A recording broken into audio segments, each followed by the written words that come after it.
Hey everyone, it's Katie from Without a Crystal Ball. Welcome to my channel. Hope you guys are having a wonderful day. Okay, so it's Monday, which means that it's time for a recap. Are you ready? I know I am, and I'm talking about 90 Day Fiance before the 90 days. We are way into this season, like 11 episodes deep. Can you even believe it? Oh my gosh. I feel like this season has been going on forever, and with 2 hours, sometimes three of episodes every single week, we have gone through so much. So much to the point where sometimes I'm just like, what just happened, right? Last week's episode was 3 hours, and I had to do a Fast and Furious recap. This one was 85 minutes, but was on TV for 2 hours, minus commercial or with commercials. And I have all the details for you of the latest episode titled Private Eyes. Okay, last week we saw Stephanie and Erika getting along, Avery and Ash going to a seminar, and Ash acting like a caveman. We saw Usman and Lisa receive a blessing to get married. There was David getting stood up again. Yolanda not believing she's been catfished. What else happened? Darcy tearing up a letter from Tom. And Rose and Ed. Can we forget Rose and Ed getting handed some mouthwash and asking about whether or not his sister, if she knew that her sister had asked for money. Now, interestingly, and I can't verify this, one of my subscribers on Instagram told me that Ed was asked for $75 from Rose's sister. If that's true, Ed, you cheap and you made this a big deal out of nothing. Okay. We always know that everything that happens on Instagram is like way more of a big deal than what happens on the show. And this cast is not at all disappointing. Okay. So this episode actually starts off with Lisa and Usman. And I have a lot of screenshots for you today. All right. So Lisa and Usman, if you remember, got into a fight at the end of last week where they were arguing about Usman wanting to be the alpha male and how Lisa needed to be obedient. And she walked away in a huff and she's like, we're not going to talk about this, you know? And she's like, I'm just tired of listening to you have a fit and I can't deal with this, you know? And she's like, I will not be an obedient wife. And like, he wants to be the alpha male and I'm an American woman and blah, you know, like, go Lisa. I can agree with you on that. And he's like, he walks up to her and he's trying to be all compassionate. And he's just like, why did you walk away? And she's like, because you talk stupid. And he's like, okay. And then they're talking through all these cultural differences. And, you know, he thinks that maybe the cultural differences will be too much for them because, you know, he is a Hausa man and he has all of these beliefs about how he needs to be in charge and she needs to listen to him. And she's just like, no, this is like a blending of cultures and we have to communicate better and we have to come into the middle and like be 50-50. And he's just all like, you know, a man is a man and a woman is a woman. And that's how it is in America and that's how it is here. And so I'll meet you 60-40. And she's just like, maybe. I don't know. This relationship is doomed. Okay. On to Ed and Rose. Okay, Ed and Rose, they are swimming.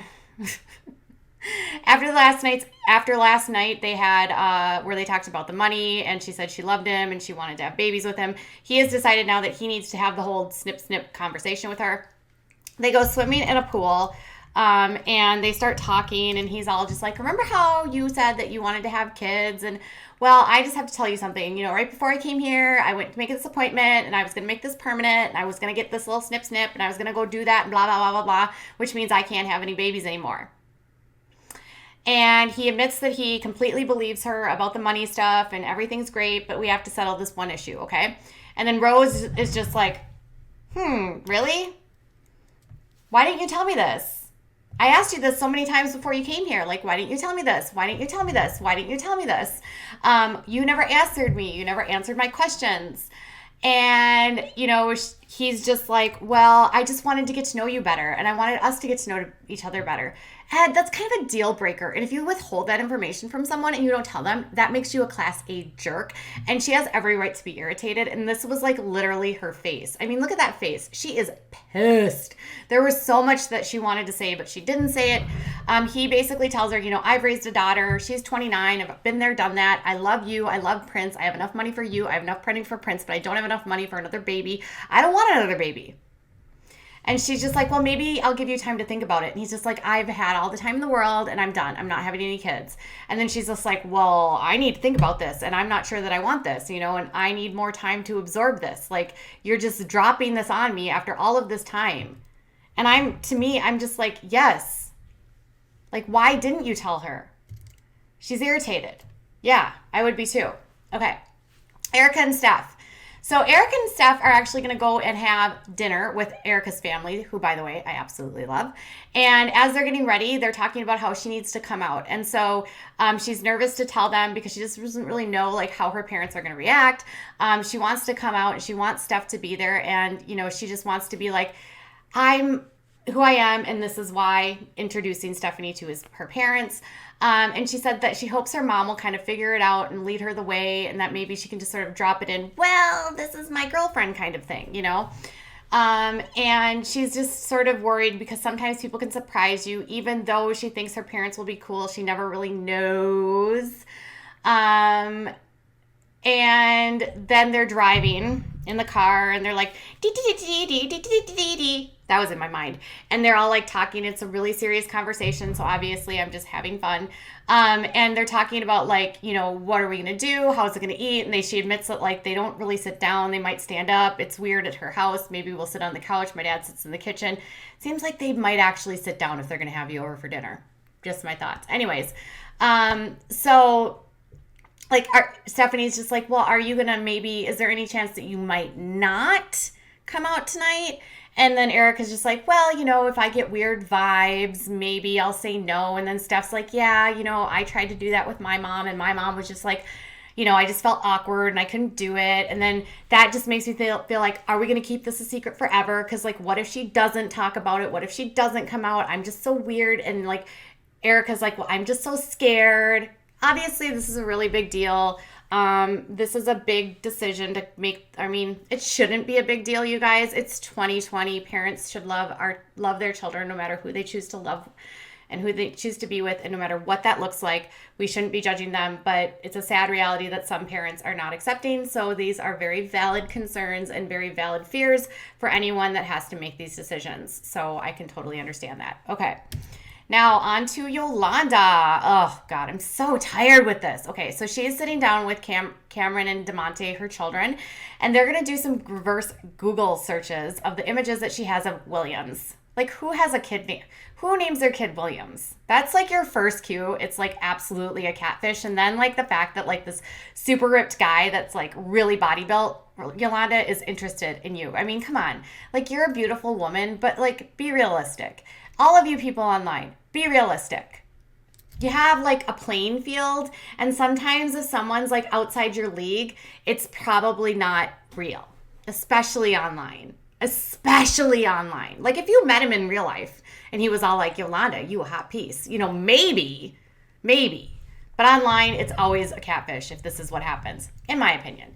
So they're like trying to explain to her like how to do a reverse Google image search, and DeMonte is just like, oh, this is what this looks like, blah blah blah blah blah, and he pops in a bunch of the photos, and it turns out that they are stock images that they took, shocking, of a muscular man on the beach. And Yolanda's just like, I don't know, try another image. And it's the same thing with the other image, and her daughter and son are trying to like, it's really time for you to cut ties. And she's just like, well, it's just he's using somebody else's photo. And her daughter's like, yeah, Mom, that's what a catfish is. And she's just like, I don't know. I'm talking to someone and I need to know who that someone is. And I just don't believe this. I mean, sure, maybe he's using different pictures, but like, I can't cope with the fact that like, he's not who he says he is. And I just need to know who he is. And so I need to get some answers. I can totally understand being invested, Yolanda, but that's exactly what a catfish is. So it's time for you to move on. Okay. So now it's time for Varya and Jeffrey. I love Varya, by the way. She's so sweet. She's so cute. Oh, so cute. But Jeffrey is a big freaking tool bag, and I cannot stand him. And this story just makes me nuts. Anyways, they're on a camping trip. They went with Igor. They wake up in the morning. Igor has left. They're in their tent. They're all like, what are we going to do today? And she's like, we're going to go in the sauna. We're going to go to the banya, which is apparently this like Russian tradition of going into a really hot sauna and then like beating people with brushes, like bushes, bush sticks, bushes. I don't even know. So they go to swim in sauna. And Varya's like, the banya. It's a very like Russian experience. We strip our clothes off. We sit in a room. We get beat with brushes. They jump in the lake. They're feeling really good. Blah, blah, blah, blah, blah. And then they're outside. And look at how adorable she is. I think she's the only person in the world that could actually pull that hat off. I love Varya. And, he's just like, it took a lot for me to get comfortable and to tell your parents. And, it was hard for me to tell her that. And she's like, I'm still getting comfortable with what you've told me. And my mom told me that I need to like really, really think about this. And, we need to think about what's going on with our future. And she's like, I want to find a soulmate. And sometimes you're totally closed off, but you dazzle me. And she says that they have really good chemistry. And he's just all, I'm not sure if she's going to like me. And they're just like kind of going back and forth about it. And she says that she really cares about him. And he says he really cares about her. And scene. Okay. So now it's over to Avery and Ash and Avery. Avery, I always like combine their names when I'm about to say them. Avery and Ash. And this was after he walks off the pier and he's like walking towards the car. And then he gets out of the car and she's just like trying to talk to him. And he doesn't want to talk to her. And then he gets out of the car and he's just like, today out of the seminar, it was not my brightest moment. She did not have my back. She was unhappy with me and what I was trying to convey. And he's like, she tried to strip me down. And like, she's just like, as he's like screaming at her at the pier, it's so uncomfortable. He's being incredibly emotionally abusive, if you know what I mean. Like, I think he's being a very much of a gaslighter. He's turning this all around on her. And I was not happy with this scene, by the way. And let's see. Got lost there. Okay, not happy with that scene. He's just like, you can be very patronizing. You were attacking me. And she's just like, no, I was really just trying to ask you a question. I was trying to get clarification. I was trying to understand what it is that you want. Like, what it is that who you are. Like, is this something that you actually feel? And then he's all like, do I not make you feel safe? Do I not make you feel like a woman? And I'm sitting there thinking like, she's got ovaries, she's got breasts, she is totally a woman. You don't need to make her feel like a woman. Like, what is this, 1950? Like, women feel like women because they're women. And like, do I make you feel safe? I didn't know it was the responsibility of a man to make a woman feel safe. A confident and secure woman will feel safe by herself, Ash. So, I mean, she's just like totally closed off the whole time he's telling to her. He's like standing above her, super aggressive. And she's just like, I'm just trying to ask questions, trying to seek clarification.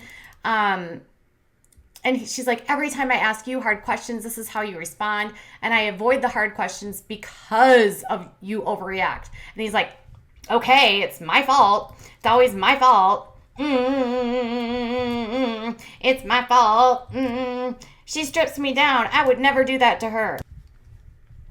David, he arrives back in Las Vegas and he's at the airport.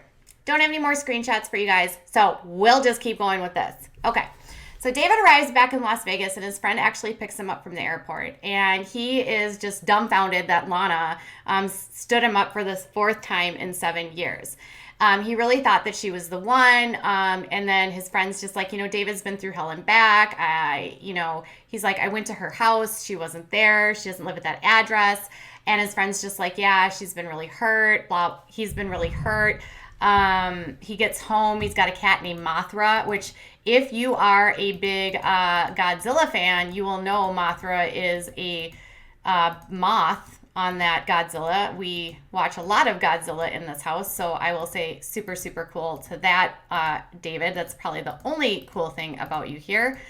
And then we have them sitting down and they're talking about everything, and his friend's just like, like, we don't want to see you get hurt. We want to see you move on. We want to see you happy. We want to see you do all these things. And he's just like, oh, I don't know. Like, I really, really, really love, I really like Lana, and I want to figure this out, and I don't know what's going to happen with Lana. And his friend's just like, really? Cool. Like, what? All right, whatever. So he is unwilling to like let go. David's just sort of like adamant at this point that there's something really there. And I'm just like, I don't know. I'm not sure. Really, David? Really? David, come on. He's going to hire a private investigator, you guys. A private investigator. Dumb. Anyway, his friend is just like, he's not getting any younger. He doesn't want him to see to go down this path. He's like, we don't want to see you go down this path. Come on, David. You're a smart guy. Wake up. David's just like, we're going to figure this out. All right, on to Darcy. Okay, so Darcy is like sitting at home, and she's just like, yeah, like last week, Tom showed up at my house. He drove all the way to Connecticut to have the last word. Like, that's really stupid. Like, he's just being a cad, which absolutely he is. He is out of her life for good. She's completely blocked, and it's best for her. She's going to move on, and she is going to return the key that he gave to her heart, to his heart. First off, the biggest cue that he was a douchebag, Darcy, is he gave you a key to his heart. Any guy that does that is redonkulous. Okay, she's moving on. She's going to send the rickety key back. I love Darcy. Darcy's my favorite. Yay, Darcy. Okay. Then we have Tom, and he's like back at like some pub, and it's the middle of the afternoon. He's having a glass of wine because he's so like, I'm so like European, and I'm so like, I'm going to have a glass of wine in the middle of the afternoon. Is that what it is? I don't know. What is it? Pretentious? Not European. It's pretentious. He's being pretentious. Anyways, an intellectual, and he calls Shannon because he's going to like talk about his future with Shannon. And he's just like, yeah, I totally had this relationship and I hid it from Darcy. You're a tool bag. You're a jerk. Darcy deserves better. I don't care about you. And he calls that girl Shannon. Okay. Back to Usman and Lisa. Now, they are actually leaving Usman's hometown. And they get on a plane. They go back to where they were staying. And they are going to go get married. They only have 3 days before she leaves. And this is the most unbelievable storyline I've ever seen, because we're supposed to believe once they get to stop to the government place where they're going to go get married, they can't have a traditional house of wedding because they don't have the time, because it took so long to get mommy's blessing. They're meeting with the government agent to find out how to get a license to get married. And he's just like, well, they're sitting down and he's just like, well, have you been married before? Have you been divorced? And Usman's just like, well, she's been married before. And then he's like, well, if you've been married before, we need the divorce documents so that we can make sure that we can marry you here in Nigeria. And she says that Usman never told her what documents she would need in order to get married there. And I'm thinking, Lisa, come on. If you have been divorced, would you not just assume, just for curiosity's sake, just for having all your I's dotted, T's crossed, that you would bring your divorce documents with so that you can get married? At least I would. That's how I would think. But I guess not everyone thinks like I do, obviously. And she's like, I don't have the divorce documents. And now, like, he's like, well, I can't marry you. And then she's like, oh my God, like, I can't believe you didn't tell me this. This is crazy. I'm going to have to call York County, and then I'm going to have to get the documents, and then they're going to have to ship them here. Like, they're going to get you the divorce documents in 3 days. Yeah. Maybe they can send them to you online. And she's like, I wish it was this simple, and blah, blah, blah. Like, plot twist. This feels scripted. This is the part that I don't think actually happened. And if it did, you guys are redonkulous for not having your divorce decree. Sorry, Lisa. Okay. Now we are with Erika and Steph. And oh, look, Simon and Jane. They're so cute. I love her parents, by the way. Everyone should have parents like Erika's. So she is at dinner with her parents, and they're talking about what they've done. They've seen kangaroos. They're having a good time. Stephanie briefly touches on her illness. Like, she's like, I have aplastic anemia. And her dad's like, oh, is that just something you were born with, or did you just like wake up with it one day? And Steph's like, I just woke up with it one day. And then they casually move on to talking about going to see kangaroos and doing all these activities with sharks and stuff. And they are talking about like if they've had a good time, and Steph's like, yeah, I've had a really good time. And her dad's like, hey, Erica, have you had a really good time? And he's just like, well, yeah, we've had a really good time. And she takes that opportunity to then tell her parents about she has a girlfriend. And so she's basically like, yes, I've said we because Stephanie is my partner and I am bisexual.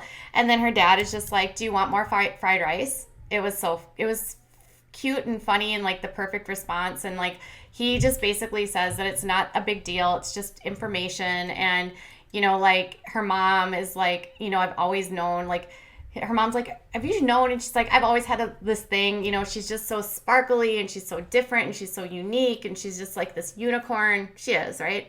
And she said, I've always just sort of thought that like maybe there's something that made her that way. And if this is what makes her that way, this makes me super happy that she can be who she is and be where she is. And her mom basically says that too many people have to live their lives hiding and they're not happy and they're living for everybody else. They should live for themselves. Amen, Jane. And her dad just says, no, it's just like, there's nothing to worry about here. We love you for who you are. We are your parents and we support you. And we are so glad. And you have a smile on your face and you are happy. And they have this like really sweet moment where, they sort of like give each other hugs and, mom and dad are like supportive of her. And then the really sweet part was mom like embraces Stephanie and her and really gives her like this very tender, like, I love you, I've got you. And I just like that part of it. That made my heart so happy. I hope that wasn't scripted because that hug right there looks so genuine and they look so like, oh. And then on Instagram, Stephanie actually said that there was a part that they left out where they actually played guitar and her dad was really sweet and funny and they sang a song together and it was way more than just like, do you have the fried rice? So that felt like more like a scene that they were just trying to build for, I don't know, comedic effect maybe. Anyway, back to David. He's meeting with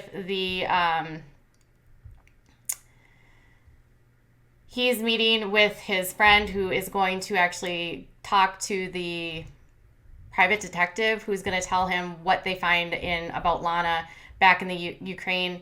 And surprise, surprise, it all turns out to be a scam because the guy tells his friend that Lana has like multiple different accounts. She's talking to multiple men. She's using the same picture with different names, so they don't even know if it's a woman or a man. Well, it's probably a man if he's physically heard her on the voice of a phone. But anyways, his friend is basically like, this is all a scam. She's communicating with all kinds of different men. This is what some women do in my country. This is how they make their income. And David's like, no, those are fake websites. That's not real. People have stolen her photo. It's all a lie. He doesn't believe it. He's not going to accept that. It's ridiculous. And then like the woman that's like there is like, she's a scammer. This is a scam, David. And just some friendly advice, cut your ties and move on. Count your losses, focus on your life, be happy. And then he's just like super irritated. She's like, listen, don't shoot the messenger. I'm just telling you what he found.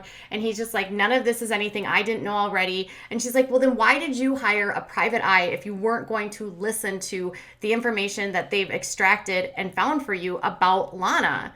And he's just like, I don't care. She's not earning money from this website. Really, David, if she's not earning money from this website, why isn't she not then giving you her a number so you can text or communicate outside of the app? Stop lying to yourself. Okay. Now, over to Rose and Ed. Rose is done, you guys. She's done. Over it. Capiche. Put a fork in it. Ed wakes up in the morning. Rose is gone. No messages at the front desk. Nothing. He can't find her at the resort. She comes, he sits down to have some coffee and he's just like, for the longest time, it's been about me wondering if I want to be with Rose, but now it's Rose wondering if she wants to be with me. She comes up and she's just basically like irritated to all hell. She said that she needed to have some time to think away. She needed to think, she needed to clear her head and figure out what it was that she wanted. And she's like basically telling him that he should have been upfront with her all the time. And he is just like, sorry, he can't, he feels bad about all of this.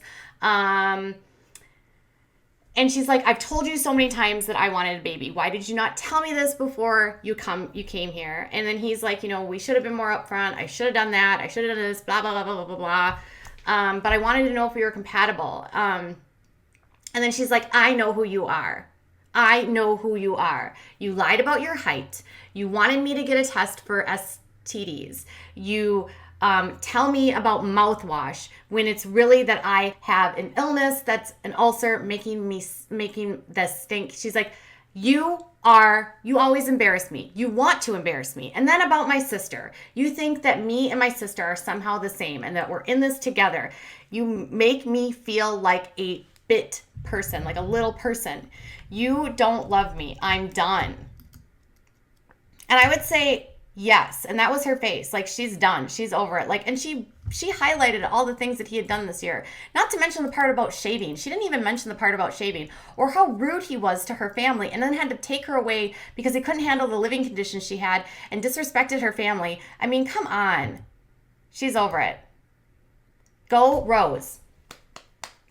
Okay, back to Tom. He's on the phone with Shannon and he's just like, back in the UK, I met her at Fashion Week, and then we went to that, blah, blah, blah, and he hid the relationship from her, and, he loves Shannon, and, he's, like, telling Shannon, like, I felt sorry for Darcy. I felt nothing when I saw her. Oh, really, Tom? Is that why you drove all the way back to Connecticut with your stupid note, where you were like, I have to see if there's something still there, and now you're groveling back to Shannon being like, I felt nothing.